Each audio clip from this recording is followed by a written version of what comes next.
뭐야, 한국이 또 1위야. 한국 드라마에 이어 한국의 쇼 프로그램에도 전 세계 시청자들이 푹 빠졌습니다. 흑백 요리사가 공개 첫 주 넷플릭스 프로그램 비영업권 1위를 차지한 데 이어 뚫기 어렵다는 미국 넷플릭스에서도 탑10에 진입하며 놀라운 성과를 보여줬는데요. 북미 투어 중인 가수 에픽하이는 흑백 요리사의 인기에 대해 영상을 남겨 화제가 되기도 했죠. 지금 해외 투어 중인데 여기 있는 해외 스태프들이 전부 다 흑백 요리사를 보고 있는 거예요. 난리야 난리. 저희가 이제 한국에서 왔으니까 Hey, do you know this guy? Do you know this guy? 이렇게 계속 물어보는. 미국 넷플릭스 본사에서도 이러한 결과에 엄청나게 충격을 받았다고 하는데요. 넷플릭스에 근무하는 분이 보내온 오늘의 사연 만나보시죠. 안녕하세요. 저는 에밀리 톰슨입니다. 넷플릭스 컨텐츠 기획부서에 갓 입사한 1년차 사원이죠. 처음 입사했을 때에는 아직 일을 주도적으로 처리할 만한 단계는 아니라 잘된 작품들을 분석하는 것, 그리고 앞으로 올라갈 작품들에 대해서 검토해보고 예측해보는 일들을 했어요. 저는 늘 한국 컨텐츠들을 선택했습니다. 이유요? 제게는 한국이 좀 특별하거든요. 입사할 때에도 저는 한국 컨텐츠들을 날카롭게 분석했다는 것에 높은 점수를 받아 입사했고, 또 그때 제가 분석하고 예측한 것들은 대부분 다 맞아떨어졌거든요. 그래서 전 세계에서 올라온 컨텐츠들의 기획서를 확인하고 어떤 프로그램이 잘 될지 분석해보라고 할 때 저는 망설임 없이 한국을 택했습니다. 그런데 이번엔 익숙한 드라마나 영화가 아니라 쇼 프로그램이더라고요. 흑백 요리사라는 요리 서바이벌 프로그램이었습니다. 이 프로그램이 지금 공개됐지만 제작 발표회는 2023년 말이었고 촬영은 2024년 초라 기획안은 2023년 중순경 확인했었는데요. 기획안을 처음 봤을 때 솔직히 좀 많이 놀랐어요. 일단 규모가 너무 크고 예산도 엄청나게 많이 들 것 같았거든요. 100명의 참가자들, 고가의 요리기구들도 그렇고 안전 문제도 유의해야 하고 무엇보다 100명의 참가자들의 말을 놓치지 않고 편집점을 잡고 카메라로 촬영하고 이게 보통 일이 아니거든요. 이 스케일이면 편집에만 거의 9개월 넘게 걸릴 것이라 예상되었죠. 길게 가면 1년 넘게 걸릴 수도 있고요. 그 사이에 참가자들에 대한 이슈가 생길 수도 있고 이 경우는 편집을 다시 하거나 해야 하죠. 이건 정말 무리수라고 생각했어요. 분석 보고서를 작성하면서 여러 가지 우려사항을 적었죠. 예산 문제, 제작상의 어려움, 그리고 과연 한국 요리로 하는 서바이벌이 글로벌 시장에서 통할 수 있을지에 대한 의문 등이었어요. 흑백 요리사라는 이름도 이상하다고 느꼈고요. 요리는 원래 다채로운 색감을 떠올리는 게 기본인데 흑백이라는 어감은 좋지 않다는 생각이었죠. 또 하나 창의성도 부족하다고 느꼈습니다. 예전에 아이언 셰프라고 미슐랭별을 받은 전설적인 셰프들과 신의 유망 셰프가 하는 요리 서바이벌 프로그램이 있었는데 거기서 착안한 느낌을 받았죠. 한국 컨텐츠가 인기가 좋은 건 기본적으로 아주 창의적이고 참신하기 때문인데 이미 봤던 포맷은 신선하지 않다고 봤어요. 한국 내부에서야 몰라 전 세계적으로 먹힐 컨텐츠는 아니라고 봤죠. 보고서를 제출하고 나서 선배님들과 회의를 가졌습니다. 제 예상과 달리 선배님들의 반응은 조금 달랐어요. 한 선배가 이렇게 말씀하시더라고요. 에밀리, 내 분석은 꼼꼼하고 좋아. 하지만 한 가지 놓친 게 있어. 서바이벌 프로그램들은 기본적으로 인기가 좋다고. 게다가 한식에 대한 세계적 관심도 커지고 있지. 여러 위험 요인들은 있지만 난 성공 가능성을 높게 치고 있어. 다른 선배도 덧붙였죠. 맞아, 비용이나 제작상의 어려움은 분명히 있어. 하지만 그만큼 파급력도 클 수 있다는 걸 고려해야 해. 이 프로그램이 성공하면 정말 대단한 결과를 낼 수 있을 거야. 저는 그 자리에서 얼굴이 붉어졌어요. 제가 너무 좁은 시각으로 봤다는 걸 깨달았거든요. 선배님들은 제 분석을 칭찬하면서도 더 넓은 관점에서 생각해 보라고 조언해 주셨습니다. 회의가 끝나고 자리로 돌아와서 저는 다시 한번 흑백 요리사 기획안을 꼼꼼히 살펴봤어요. 이번에는 다른 시각으로요. 백종원 대표와 안성재 셰프에 대해서도 좀 더 찾아보고 다른 요리 서바이벌과 차별화가 되는 지점인 블라인드 테이스팅이라는 독특한 포맷, 흑수저와 백수저의 대결 구도 등이 시청자들의 호기심을 자극할 수 있겠다는 생각이 들었죠. 사무실에 도착해서 추가 분석 보고서를 작성했어요. 이번에는 프로그램의 잠재력과 가능성에 대해 더 자세히 썼습니다. 물론 여전히 우려되는 점들도 언급했지만 성공 가능성에 대해서도 균형 있게 다뤘어요. 보고서를 제출하고 나서 왠지 모를 설렘이 느껴졌습니다. 이 프로그램이 정말 성공하면 어떨까 하는 생각이 들었거든요. 이 프로그램이 공개가 되고 나서 다시 한번 회의를 가져보기로 했는데 프로그램 공개까지 얼마나 기다렸는지 모릅니다. 드디어 흑백 요리사가 공개되는 날 저는 두근대며 첫 방송을 봤어요. 저뿐만 아니라 사무실 안의 동료들도 모두 궁금해했죠. 그런데 예상을 뛰어넘는 시청 데이터였습니다. 비영어권 1위는 물론이고 미국 차트에서도 탑10에 들다니 쇼 프로그램으로 9위라는 성과는 정말 어려운 거거든요. 팀장님과 함께 회의실로 갔습니다. 우리가 예측한 많은 프로그램 중 흑백 요리사는 성공과 실패 예측이 정확히 반반으로 나뉘었거든요. 그런데 이렇게 압도적인 성공을 거두다니 분석을 빠르게 해볼 필요성이 있었죠. 자, 여러분. 흑백 요리사의 성공 요인을 분석해봅시다. 상사의 말에 모두가 진지해졌어요. 먼저 제가 손을 들었죠. 한국 요리에 대한 세계적 관심이 주요 요인인 것 같습니다. 최근 한식의 인기가 높아지고 있었는데 이 프로그램이 그 관심을 제대로 잡아냈어요. 동료 하나가 덧붙였어요. 맞아요. 그리고 백종원과 안성재라는 두 심사위원의 조합이 정말 대단했어요. 백종원은 대중적인 시각으로, 안성재는 미슐랭 3스타 셰프의 눈으로 평가하니까 균형이 완벽했죠. 블라인드 테이스팅도 정말 신선했어요. 다른 동료가 말했죠. 심사위원들이 눈을 가리고 오직 맛으로만 판단하는 모습이 공정성을 더해줬어요. 게다가 그들의 날카로운 평가는 시청자들에게 긴장감을 주면서도 신뢰를 줬죠. 저도 생각나는 점을 말했어요. 참가자들 간의 존중과 예의도 인상적이었어요. 특히 흑수저들이 백수저 셰프들을 대하는 모습이 정말 감동적이었죠. 이런 모습은 다른 나라 서바이벌에서는 보기 힘든 것 같아요. 상사가 고개를 끄덕이며 말했어요. 그래요. 그리고 제작 규모도 놀랍더군요. 1000평 세트에 40명이 동시에 요리하는 모습은 정말 압도적이었어요. 이걸 이렇게 문제없이 구현해내려면 정말 많은 스태프들이 필요했을 텐데 한국 정말 대단하네요. 전 세계 요리 서바이벌 역사상 처음 보는 광경이었습니다. 우리는 계속해서 프로그램의 성공 요인을 분석했어요. 다양한 한국 요리를 선보인 점, 흑백 수저라는 독특한 콘셉트, 드라마틱한 편집 등이 언급됐죠. 분석을 마치고 나니 제가 처음에 얼마나 좁은 시야로 이 프로그램을 봤는지를 떠올렸습니다. 아무리 철없던 신입 시절이어도 너무 부끄러운 일이었죠. 제가 너무 편협하게 봤네요. 이 프로그램의 잠재력을 제대로 보지 못했어요. 상사가 미소 지으며 말했어요. 에밀리, 괜찮아요. 이번 일을 교훈 삼아 앞으로는 더 넓은 시각으로 프로그램을 바라보길 바랍니다. 그리고 우리 모두 흑백 요리사 같은 컨텐츠를 기획할 줄 알아야 해요. 이건 단순한 요리 프로그램이 아니라 자국의 문화를 세계에 알리는 훌륭한 콘텐츠이기도 하니까요. 이런 잘 만들어진 기획과 프로그램이 나라의 위상을 높일 수 있죠. 회의를 마치고 자리로 돌아오면서 제 마음속에 새로운 열정이 생겼어요. 한국 요리와 문화에 대해 더 알고 싶어졌거든요. 이번 기회에 한국 요리를 배워볼까? 그렇게 생각하며 저는 퇴근 후 한국 요리 유튜브 채널을 찾아보기로 했답니다. 이렇게 본격적으로 한국 음식을 찾아본 건 처음이었어요. 솔직히 말하면 한국 음식은 너무 맵다는 편견이 있었죠. 제가 워낙 매운 걸 못 먹거든요. 배탈도 잘 나고요.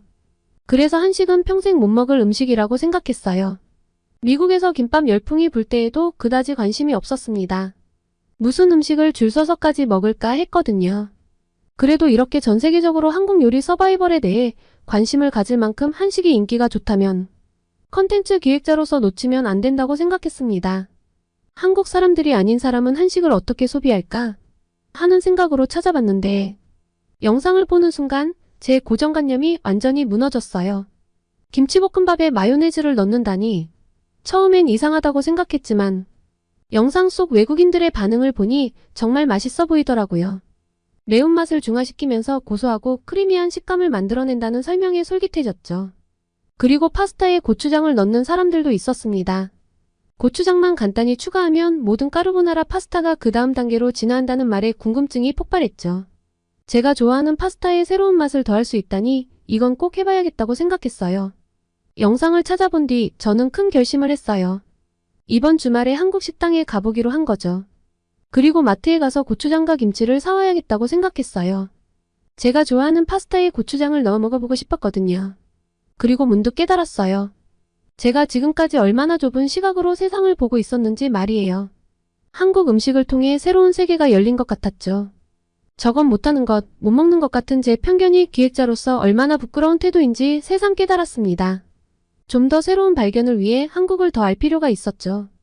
주말에 저는 설레는 마음으로 LA 한인타운으로 향했습니다. 처음 가보는 곳이라 긴장도 됐지만 기대감이 더 컸죠. 거리에 들어서자 한글로 된 간판들이 눈에 들어왔어요. 마치 다른 나라에 온 것 같은 느낌이었죠. 첫 번째로 들른 곳은 한식당이었어요. 평소 동료들이 즐겨 먹는 비빔밥을 주문했는데요. 알록달록한 채소들과 고기, 그리고 계란 노른자가 올려진 비빔밥이 나왔을 때 그 비주얼에 감탄했죠. 그리고 새빨간 고추장. 제가 두려워하던 그 소스가 이제는 친숙하게 보였습니다. 어떻게 먹는 건가요? 제가 물었어요. 웨이터가 친절하게 설명해 주셨죠. 고추장을 넣고 잘 비벼 드세요.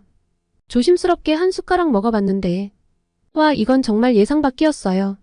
매콤하면서도 고소하고, 채소의 아삭함과 고기의 부드러움이 어우러진 맛이 정말 놀라웠죠. 이게 한국 음식이구나. 감탄사가 절로 나왔어요. 그냥 맵기만 한 게 아니라 다른 재료들을 조화롭게 어울리게 해주는 매운맛이었던 거예요. 제대로 경험해보지도 않고 이런 편견을 가지고 있었다니 부끄러웠습니다. 한 그릇을 맛있게 싹 비우고 저는 한입 마트로 향했어요. 고추장과 김치를 사기 위해서였죠. 마트에 들어서자 다양한 한국 식품들이 눈에 들어왔어요. 라면 코너에서는 수많은 종류의 라면들이 진열되어 있었고, 김치 코너에서는 여러 가지 종류의 김치들을 볼 수 있었죠.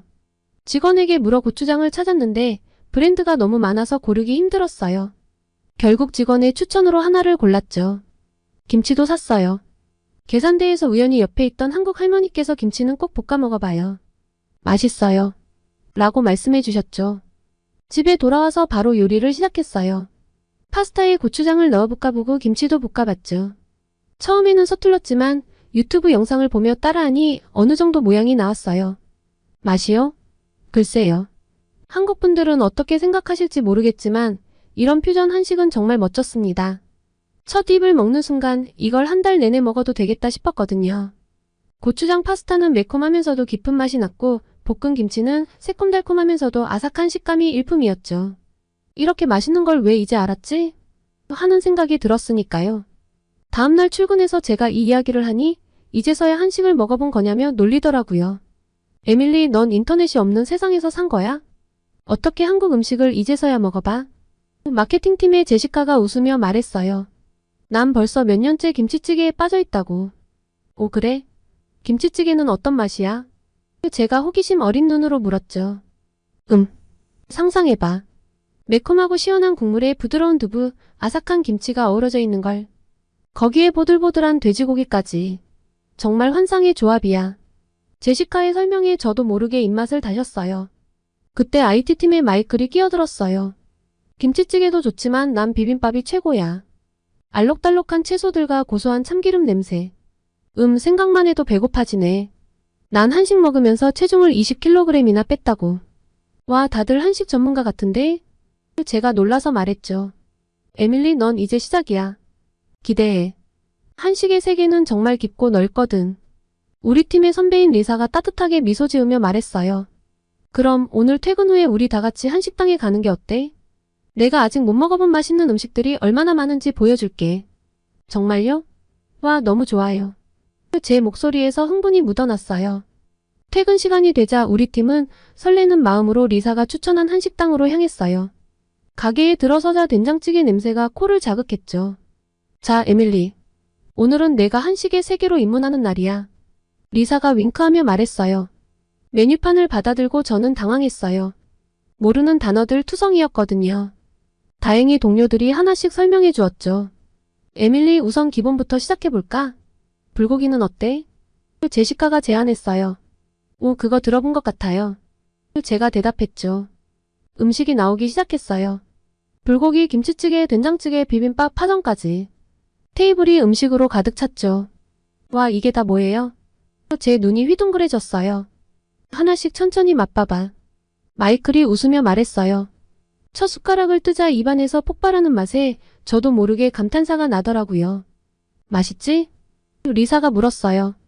근데 잠깐 재밌는 걸 해볼까? 흑백 요리사처럼 눈을 감고 음식을 맞춰보는 거야. 다들 흥미롭다는 듯 고개를 끄덕였어요. 자, 에밀리부터 시작해볼까? 눈 감아봐.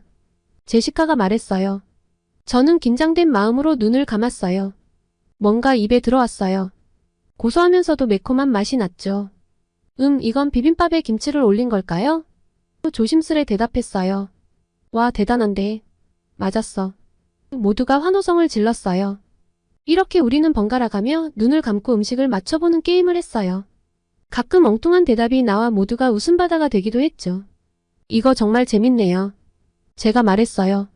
근데 흑백요리사 심사위원들은 이것보다 훨씬 더 복잡한 맛도 맞췄잖아요. 대단하네요. 백종원 대표는 소스에 갈아서 들어간 것도 알아맞추고 심지어 냄새만 맡고도 뭘 썼는지 알던데요. 그러게. 리사가 동의했어요. 그들의 미각은 정말 예술이지. 엄청 성공한 사업가라던데 이유가 있나 봐. 식사를 마치고 나오며 저는 새로운 세상을 만난 기분이었습니다. 집으로 가는 길에 제 마음속에서는 많은 생각들이 교차했어요. 내가 얼마나 편협했던 걸까? 깊은 한숨과 함께 중얼거렸죠. 한국 음식이 그저 맵기만 한 줄 알았는데 이렇게 다양하고 깊은 맛이 있었다니. 분명 한국 문화도 영상으로 접한 것 말고 더 깊은 것이 숨어 있을 거야. 그 순간 저는 결심했어요. 더 좋은 콘텐츠 기획자가 되기 위해서는 다양한 문화를 직접 경험해봐야 한다고요. 특히 한국 문화에 대해 더 깊이 이해하고 싶었죠. 다음날 출근해서 리사에게 물어봤습니다. 리사, 제가 곰곰이 생각해봤어요. 한국에 직접 가보고 싶어요. 현지에서 음식도 맛보고 문화도 체험하면 더 좋은 아이디어가 나올 것 같아요. 어떻게 생각하세요? 리사의 눈이 반짝였어요. 와, 에밀리. 그거 정말 좋은 생각이야. 내가 이렇게 적극적으로 나서다니 정말 기쁘네. 이런 오픈마인드, 다양한 체험은 좋은 기획자의 필수 덕목이라고. 특히 한국은 아주 중요한 시장이니만큼 한국 여행은 정말 추천해. 난 여러 번 갔다 왔는데 매번 갈 때마다 새로워. 저는 조금 부끄러워하며 말을 이었어요. 그런데 한국의 가을이 정말 아름답다고 들었어요. 어디를 가면 좋을까요? 추천해 주실 만한 곳이 있나요? 리사는 잠시 생각에 잠기더니 말했어요. 가을이라면 단연 경주를 추천하고 싶어. 고궁들이 단풍으로 물들면 정말 장관이지. 그리고 서울의 남산도 좋아. 도시 전경을 보면서 단풍을 즐길 수 있거든. 부산의 해운대도 가을에 가면 또 다른 매력이 있을 거고. 제 눈이 점점 커져갔어요. 와, 정말요? 전부 다 가보고 싶네요. 리사가 웃으며 말했어요. 그래, 에밀리. 근데 일단 서울부터 가봐. 수도니까. 그리고 한국의 매력에 푹 빠지면 알아서 이제 한국의 다양한 곳을 가고 싶어질걸? 그리고 그 경험들이 내일에도 큰 도움이 될 거라 확신해. 사무실로 돌아오는 길, 저는 이미 머릿속으로 한국 여행 계획을 세우고 있었어요. 흑백요리사를 통해 시작된 이 여정이 저를 어디까지 이끌어갈지 정말 기대되네요. 편협했던 제 시각을 넓혀준 이 경험을 통해 앞으로는 더 열린 마음으로 세상을 바라볼 수 있을 것 같습니다. 아마 제 한국 여행은 한 10월쯤이 될 것 같은데 맛집과 명소를 추천해 주시면 감사하겠습니다. 첫 한국 여행을 멋지게 하고 싶어요. 그게 무슨 말씀이세요? 한국의 방산 수출액이 지난 5년간 100%나 증가했다고요? 여기 일본의 경제신문 편집실. 신입 여기자가 데스크에서 던져준 자료를 들고 놀라서 말을 제대로 잇지 못하고 있습니다. 최근 미국에서 분석한 자료를 토대로 한국을 취재하라는 지시를 받았는데 자료를 받자마자 얼어버렸다고 합니다. 대체 무슨 사연일까요? 오늘의 사연 시작합니다. 안녕하세요. 저는 마츠모토 하루나라고 하고 일본 경제신문에 입사한 지 이제 6개월째인 신입기자입니다. 대학교를 거쳐서 바로 취직을 했기 때문에 솔직히 아직 세상을 잘 모르는 햇병아리예요.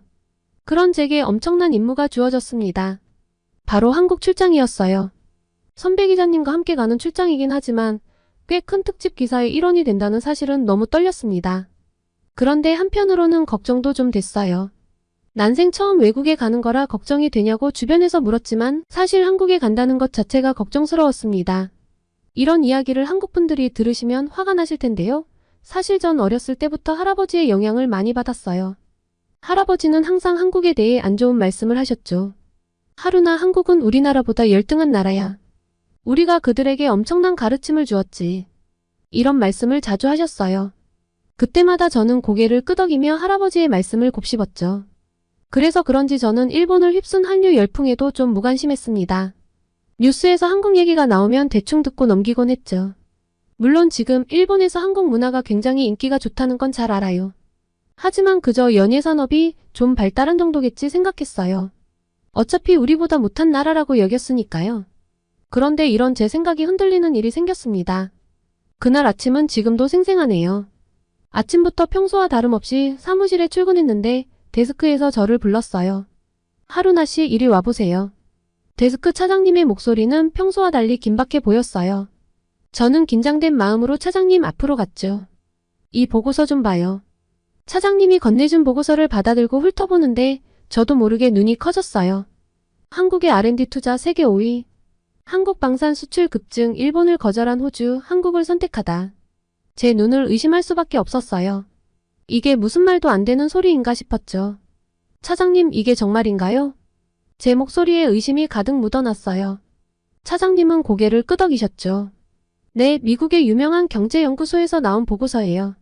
우리도 처음엔 믿기 힘들었지만 사실이니 이에 대해서 기사가 나가야 해요. 저는 여전히 믿기지 않았어요. 한국이 우리나라를 앞선다고요? 그것도 첨단 기술 분야에서? 방산 분야에서? 하루나 씨, 이번에 한국에 가서 이 내용을 취재해 오세요. 차장님의 말씀에 저는 깜짝 놀랐어요. 제가 한국에 간다고요? 저요? 하지만 저는 아직 해외 취재 경험이 없는데 괜찮을까요? 제 목소리가 떨렸어요. 솔직히 무서웠거든요.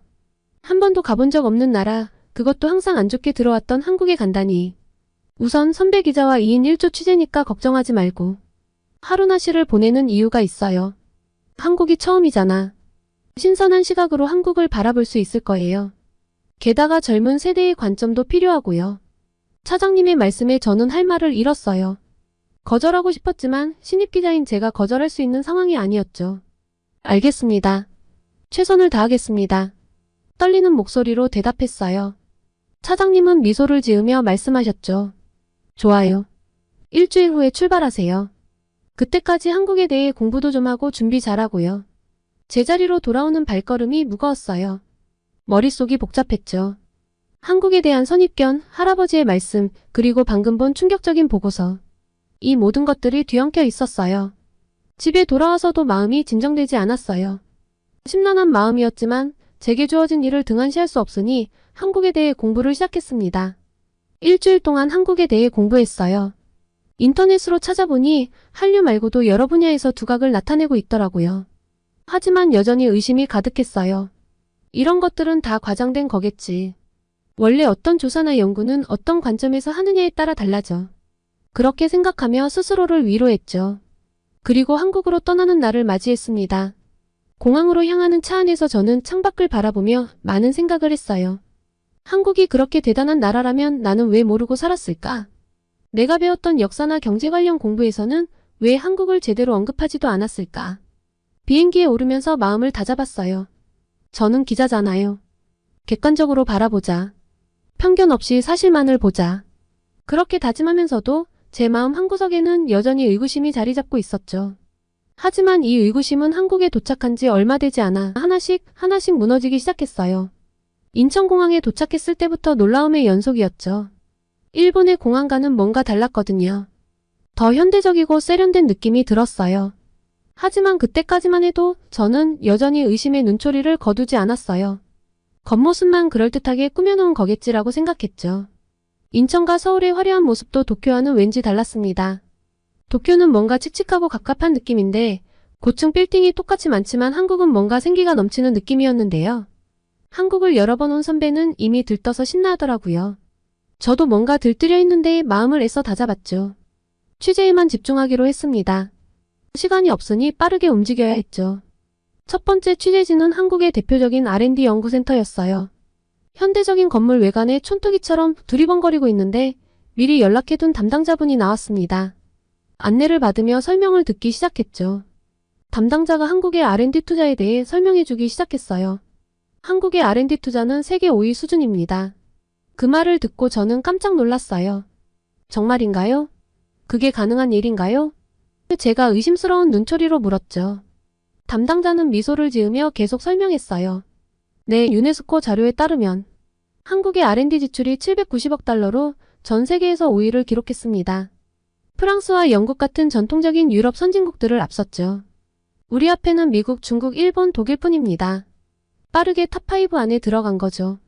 저는 여전히 믿기 힘들었어요.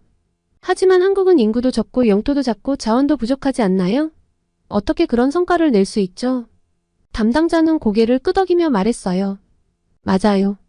많은 전문가들도 이 수치가 말이 안 된다고 했죠. 다른 선진국들은 모두 뭔가 치트키가 있어요. 인구, 영토, 자원 등등. 하지만 한국은 그중 뭐 하나 없죠. 그래서 더 놀라운 겁니다. 그의 설명을 들으며 저는 점점 더 혼란스러워졌어요. 만약 이게 사실이라면 정말 대단한 일이구나. 라는 생각이 들었죠. 담당자는 마지막으로 이렇게 덧붙였어요. R&D 투자는 국가의 미래를 좌우합니다. 이 순위는 앞으로 수십 년, 어쩌면 100년 이상 변하지 않을 수 있어요. 한국이 이 자리를 지키고 있다는 건 앞으로도 계속 선진국의 대열에서 멀어지지 않을 거란 뜻이에요. 더 발전할 일만 남았다고 봅니다. 이 말을 듣고 저는 깊은 생각에 빠졌어요. 한국이 정말 이렇게 대단한 나라였나? 그동안 제가 얼마나 편견에 사로잡혀 있었는지 깨닫기 시작했습니다. 다음 날은 한국의 방산업체를 더 자세히 취재하기로 했어요. 아침부터 큰 방산업체를 방문했는데 그곳에서 본 것들은 정말 충격적이었어요. 먼저 K9 자주포 생산 라인을 봤는데요. 담당자가 자신감 넘치는 목소리로 설명하더라고요. 우리 K9 자주포는 호주에서 30대를 수출했죠. 약 9천억 원 규모였습니다. 여기에 K10 탄약 운반 장갑차 15대도 포함됐었죠. 그리고 곧 루마니아와도 수출이 이루어질 예정입니다. 그 말을 듣고 눈이 휘둥그레졌어요. 일본이 호주와 잠수함 계약을 하지 못했다는 걸 알고 있었거든요. 한국이 그 까다로운 호주를 상대로 이런 대규모 계약을 따냈었고 또 세계 각국에 활발히 수출을 한다니 믿기지 않았어요. 더 놀라운 건 그 다음이었어요. 담당자가 계속해서 말했죠. 인도에서는 이미 K9 자주포 100대를 구입했고 200대를 추가로 도입할 예정입니다. 중국과 파키스탄 국경을 견제하는데 우리 자주포가 매우 적절하게 활용되고 있죠. 올해 초에는 자주포 이문을 추가 주문했는데 이는 성능에 대한 만족도가 매우 높기 때문입니다. 이 말을 듣고 정말 혼란스러웠어요. 쿼드 국가인 호주와 인도가 한국의 무기를 선택했다니 말이 되나요? 그리고 가장 충격적인 말을 들었어요. 담당자가 자부심 가득한 표정으로 말했죠. 한국은 현재 세계 방산 수출 8위예요. 하지만 곧 이탈리아, 영국, 독일을 제치고 5위권에 들어설 겁니다. 다른 나라들의 수출 증가율은 10% 내외인데 우리는 지난 5년간 무려 177% 증가했거든요. 스톡홀름 국제평화연구소의 분석을 보면 한국의 성장세가 얼마나 놀라운지 알 수 있죠.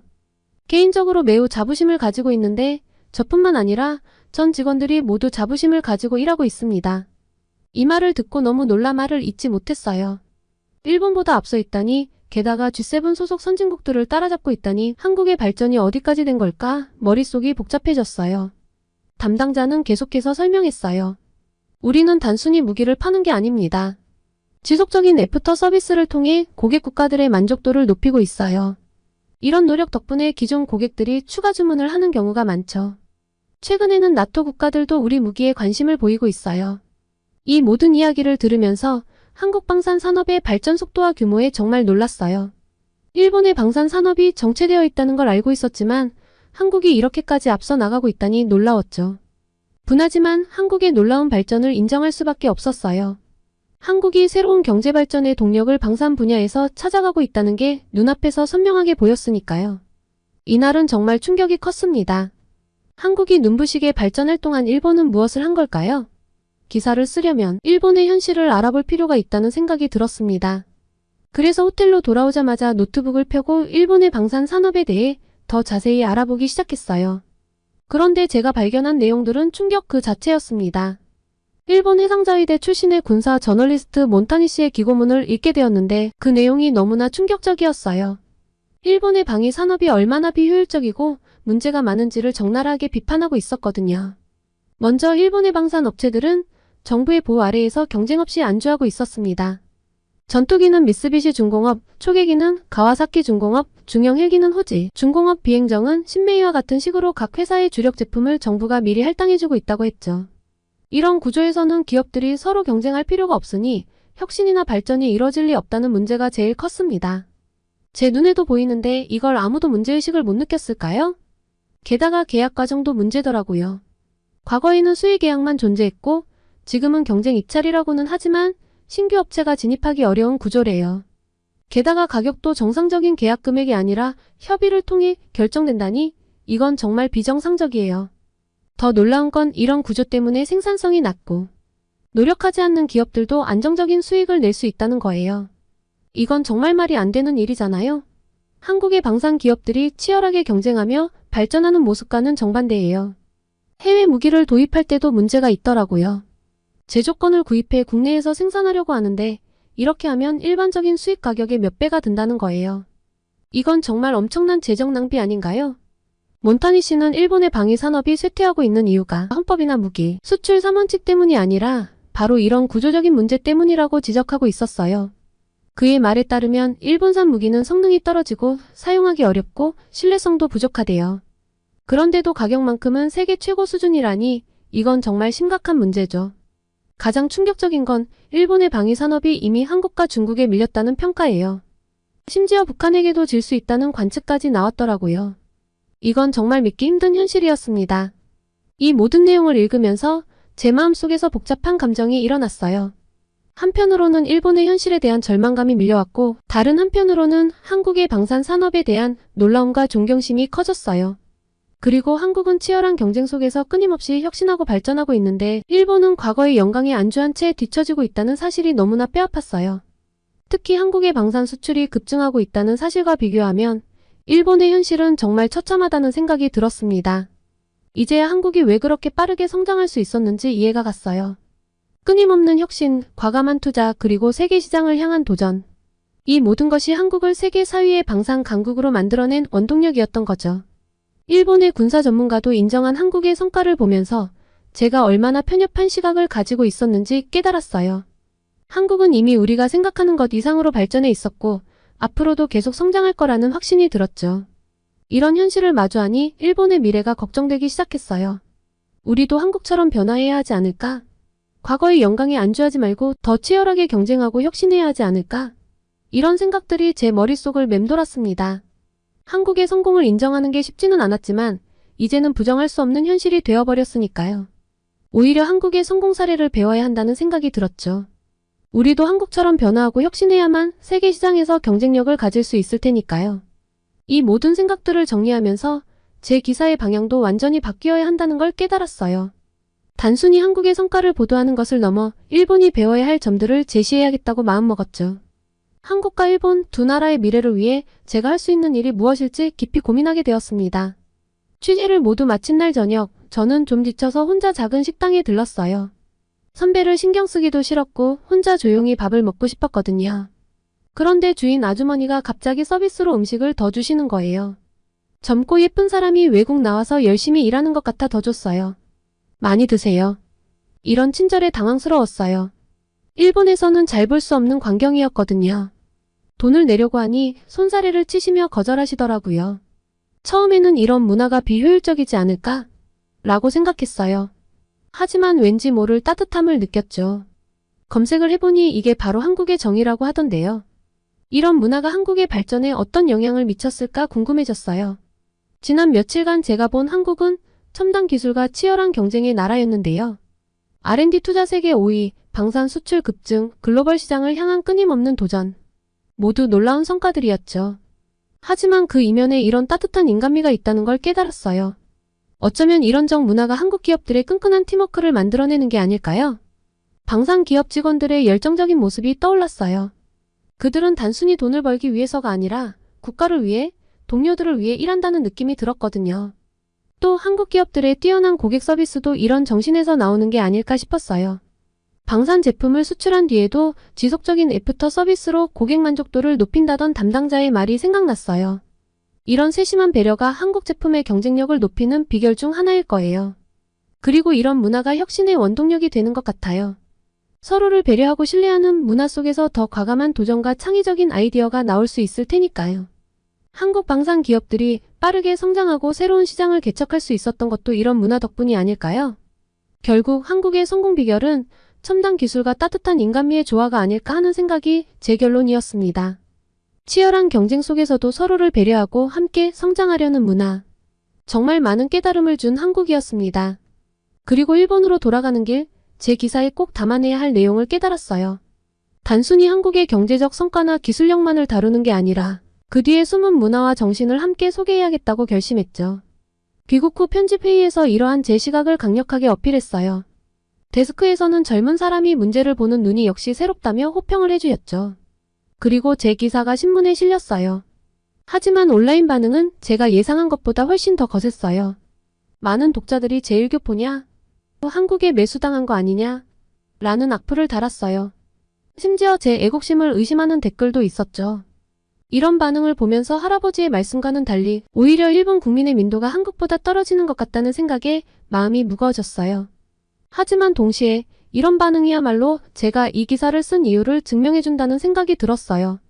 우리 일본 사회에 얼마나 편견과 오해가 깊이 뿌리박혀 있는지 알 수 있었거든요. 그래서 더욱 강하게 결심했습니다. 앞으로도 계속해서 한국의 진실된 모습, 우리 일본이 배워야 할 점들을 전달해 나가겠다고 말이에요. 당장은 많은 사람들이 거부감을 느낄 수 있겠지만 꾸준히 사실을 전달하다 보면 언젠가는 변화가 올 거라고 믿어요. 다음에 한국에 갈 때는 더 깊이 있는 이야기를 취재하고 싶어요. 그리고 한국은 정말 매력적인 나라였어요. 그리고 저는 우리 일본도 그만큼 매력적인 나라가 될 수 있다고 믿습니다. 서로의 장점을 배우고 단점을 보완해 나간다면 우리 두 나라는 함께 더 나은 미래를 만들어갈 수 있을 거예요. 그 과정에 제가 작은 다리 역할을 할 수 있다면 더할 나위 없이 기쁠 것 같습니다.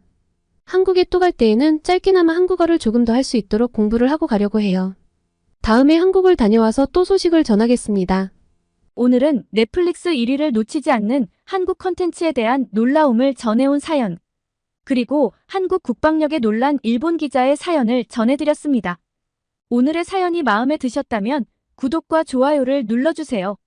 여러분의 구독과 좋아요는 계속해서 좋은 사연을 소개할 수 있는 힘이 됩니다. 이상 감동저장소였습니다.